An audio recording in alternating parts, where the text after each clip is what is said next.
guys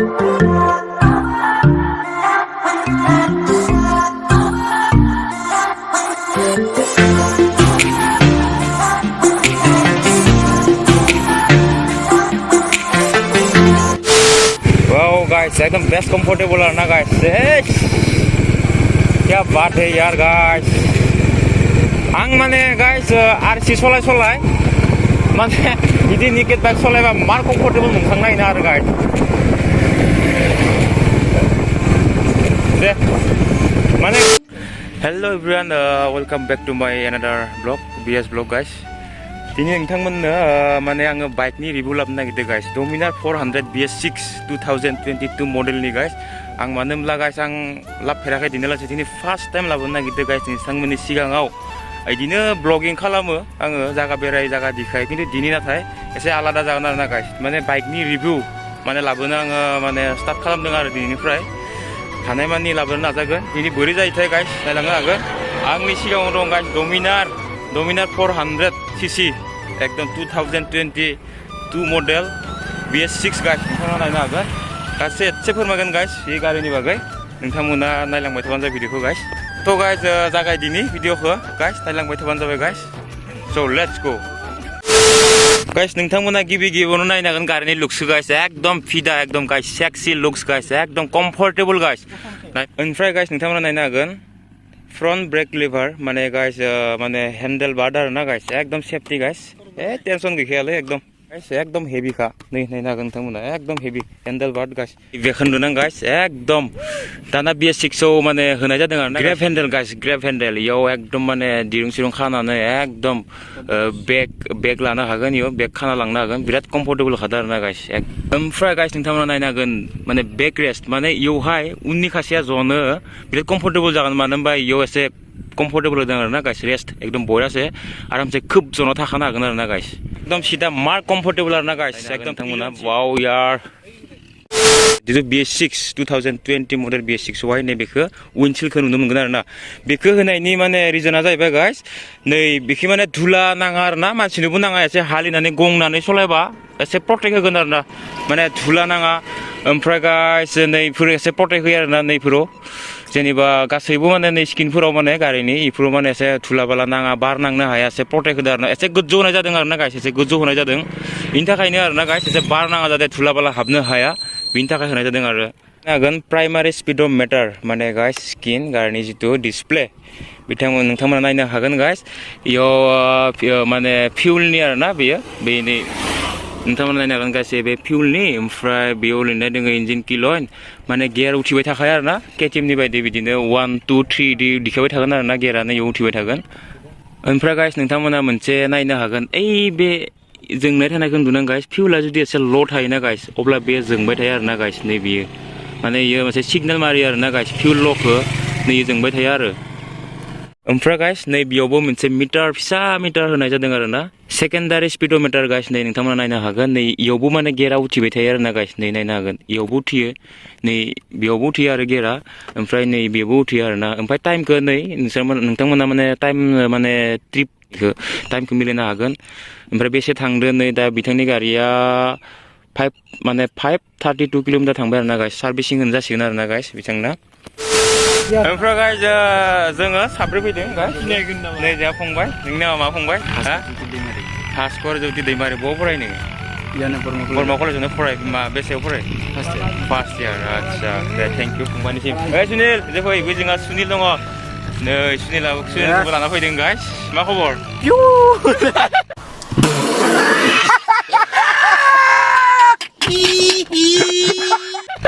मा खबरफ्रा खबर सोंदों मोजां बरिया दिनै गारिखौ बोरै नांदों नोंहाबो लानो गोसो दं ना बरिया आंथ' इखौ एकदम लानो इच्छाथार माने गोजान राइड खालामबाबो थारमाने बिराद लानो मोजां आरो बे कम्फर्टेबल आरोना एकदम सलायबाय था माने जानजिबो साया बुस्थुआ एकदम सलायबाय था जिमान ले लादाख थां काश्मीर थां जिमान थाङो आरोना गाइस टेनसन गैया एकदम राइड खालामबाय था था गैया थारमाने जेनेबा हालिनायबा बेलेगमोन आरोना एसे माने निकेट बाइक आरोना एसे माने हाजार होनबाबो गाइस लं राइड खालामबोला नै जेनेबा फाइजार बाइकफोरा एसे हालिनायफोरा एसे प्रब्लेम जायो आरोना थेवबो एडजास्ट खालामना लानो हायो आरो गावनो ओमफ्राय गाइस नै नोंथांमोना नायनो हागोन गाइस माने BS6 मडेल Dominar 400 नोंथांमोना नायनो हागोन नै बेखौ एकदम गाइस गारिखौथ' एकदम सेफटि होनाय लोगोसे ओमफ्राय गाइस नै बेखौबो होनाय जादों आरोना बेयो माने जेनेबा कुलेनखौ आरोना गाइस कुलेनखौ एकदम माने सेफटि लाखियो आरोना गाइस नायनो हागोन नोंथांमोना गाइस नै माने आगोल नै बुस्थुआ गैयामोन आरोना माने कुलेनखौ बिराद माने सेफटि लाखियो आरोना गाइस बेखौ होनाय थाखाय बेखौ होनाय रिजनानो जाहैबाय गाइस नैबे कुलेनखौ नैखौ गाइस बेखौ एकदम माने सेफटि लाखियो आरो बेखौ माने नुनो मोनगोन नोंथांमोना गाइस ब्रेक अइल एकदम माने नै दंखायो आरोना गाइस ब्रेकखौ माने मेनटेनेन्स खालामो आरोना गाइस ओमफ्राय गाइस नै बे Dominar 400 माने fuel tank capacity जाबाय गाइस 13 लिटार्स गाइस 13 लिटार्स ओमफ्राय गाइस इंजिनाथ' लिक्विड कुलिं इंजिन जाहैखाबाय ओमफ्राय बेखौबो होदों आरोना गाइस नै बेखौ पुरा सेफटि आरोना गाइस पुरा सेफटि गाइस नोंथांमोना नायनो हागोन नै बेखौ मार गोदोर होखादों आरोना गाइस फ्रन्ट फक माने बेखौ सकेट जाबार होनना बुङो आरोना गाइस बेयो एसे गोजौ आरोना गाइस एसे उनथिंजा एसे नायनो थांब्ला लुक्सखौ एसे गाहाय ओमफ्राय बेखौ एसे गोलाव होनाय जादों आरोना गाइस एसे माने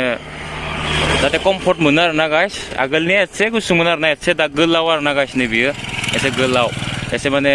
फ्रन्टथिंजा माने सिगांथिंजा एसे माने गारिया एसे गोजौ आरोना नोंथांमोना नायनो हागोन ओमफ्राय उनथिंजा एसे डाउन आरोना गाइस माने कम्फर्टनि थाखाय माने आरोना टुरिं बाइक एकदम लादाख सादाख मायनो हागोन गाइस टेनसन गैया एकदम कम्फर्टेबल गाइस एकदम माने सेफटि आरोना गाइस नैबेखौ होनाय जादों आगोलनि मडेलाव खिन्थु नैबेखौ नुनो मोना आरोना गाइस बेलि पेन होनना बुङो बेखौ इन्जिनखौ माने सेफ होयो आरोना गाइस बेयो बेखौ हुइल फान्सार बुङो आरोना गाइस नैबेखौ आगोलनि जिथु मडेलाव बे दङबाबो माने एसे बेलेग आरोना गाइस नैबेयाव Dominar 400 BS6 मडेलाव माने एसे नुनायावबो बिराद स्टाइलिश आरोना गाइस आरो बिराद हेभि आरोना गाइस एकदम हेभि कास्टमनि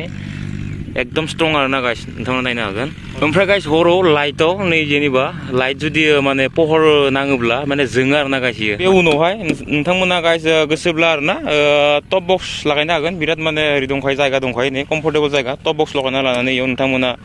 नांगौ गोनांफोरखौ लानो हागोन इयाव कम्फर्टेबल होदों आरोना बिराद ओमफ्राय गाइस भिडिअथ' लाबाय बुहुद नोंथांमोननो देखायबाय जायनि थाखाय देखायनो हादों फिउचार नैबे Dominar 400 BS6 नि जायनि थाखाय माने देखायनो हादों माने आंनि फंबाय आरोना गाइस सुनिलनि लोगो आरोना बाइकनि अनार गाइस नोंथांमोना नायनो हागोन नै जोंहा फंबाया बा मा खबर फंबाय दंथ'यो ना आदसा मा गामिया नोंनिया बहामोन मुसलपुर आदसा ओरैनो गारिखौ नलबारियाव लादो नलबारियाव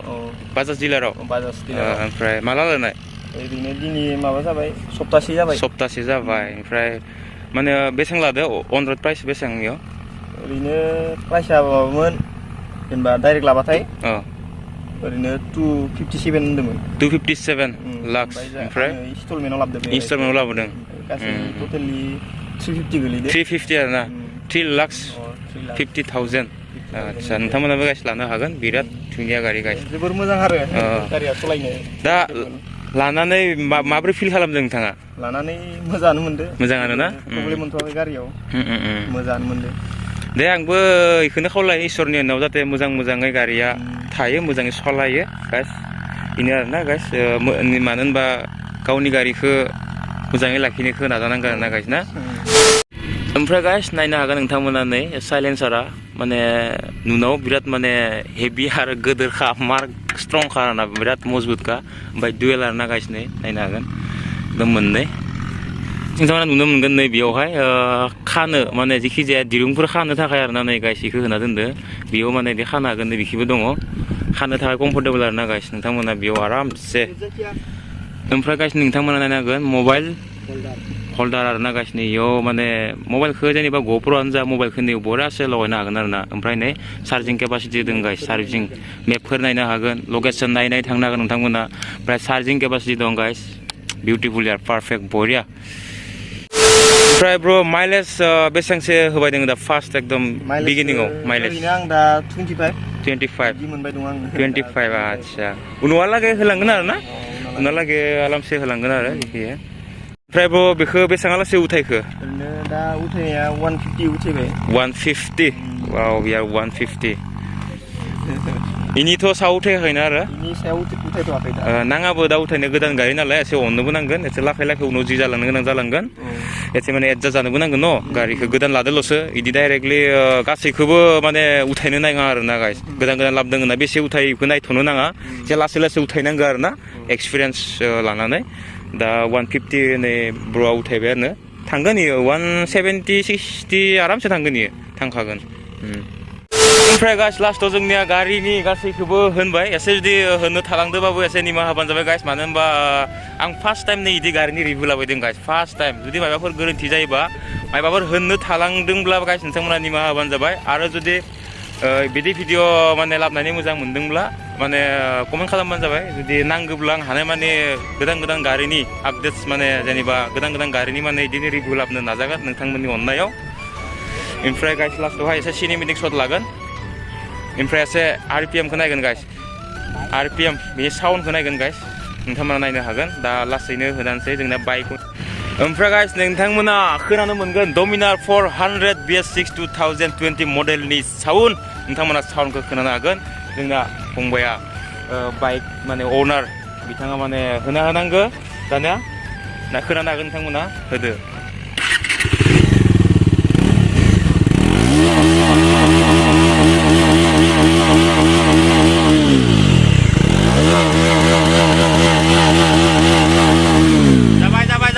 Wow यार गाइस नोंथांमोना खोनाना बोरै मोनदों गाइस एकदम मार हिट गाइस साउन्डआ मार हिट वाव यार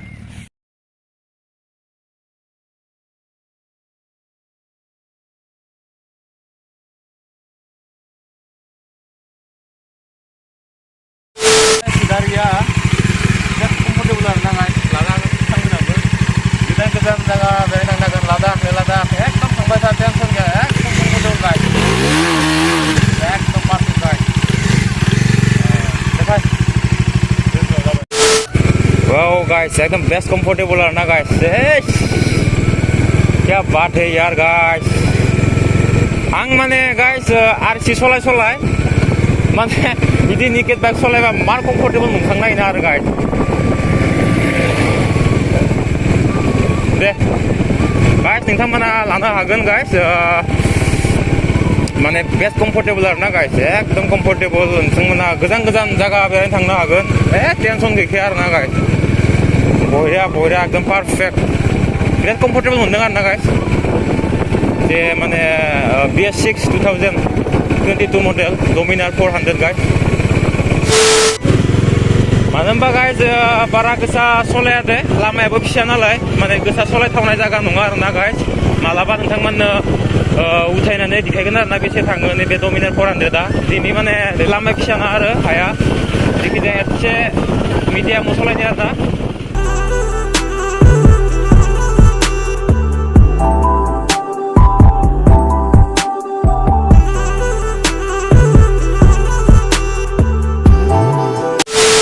ओमफ्राय गाइस नै बेनि सीटनि हाइटआ जाहैबाय गाइस माने 800 mm बिराद कम्फर्टेबल आरो ना गाइस नोंथांमोना नायनो हागोन सीटनि ओमफ्राय गाइस बे गारिनि जेनेबा रियार ब्रेक डिमिटारा जाहैबाय 230 mm ओमफ्राय गाइस लाइटआथ' जाहैबाय LED बेनि टेरि लाइटआ जाहैबाय LED गाइस ओमफ्राय गाइस नायनो हागोन बे गारिनि जेनेबा क्रेप वेटआ जाहैबाय guys 180 kg guys 180 kg total वेटआ जाहैबाय बेनि 190 kg गाइस टोटल वेट तो गाइस दिनैनि भिडिअखौ बोरै मोनखो नोंथांमोना जुदि भिडिअखौ नायनानै मोजां मोनबा अनेक लाइक शेयार खालामना होदो गाइस बयनोबो आरो बिदिनो गाइस आं दिनै माने फार्स्ट टाइम खालामदों आरो ना गाइस एसे गोरोन्थि जानो हागौ बुंनायफोरा आं मिथिला नोंथांमोना निमाहा होबानो जाबाय गोरोन्थि जादोंबा बुंनायफोरा एसे मिथिजोबा बारा फार्स्ट टाइम बिदि माने बाइकनि रिभिउ फार्स्ट टाइम लाबोदों आरो ना गाइस बेनिखायनो एसे बोरैबा जागोन बे फार्स्ट भिडिअ नालाय ओमफ्राय उनावहाय जुदि बिदिनो नोंथांमोना नायनानै मोजां मोनदोंब्ला रिभिउखौ बाइकनि अब्ला बिदिनो आङो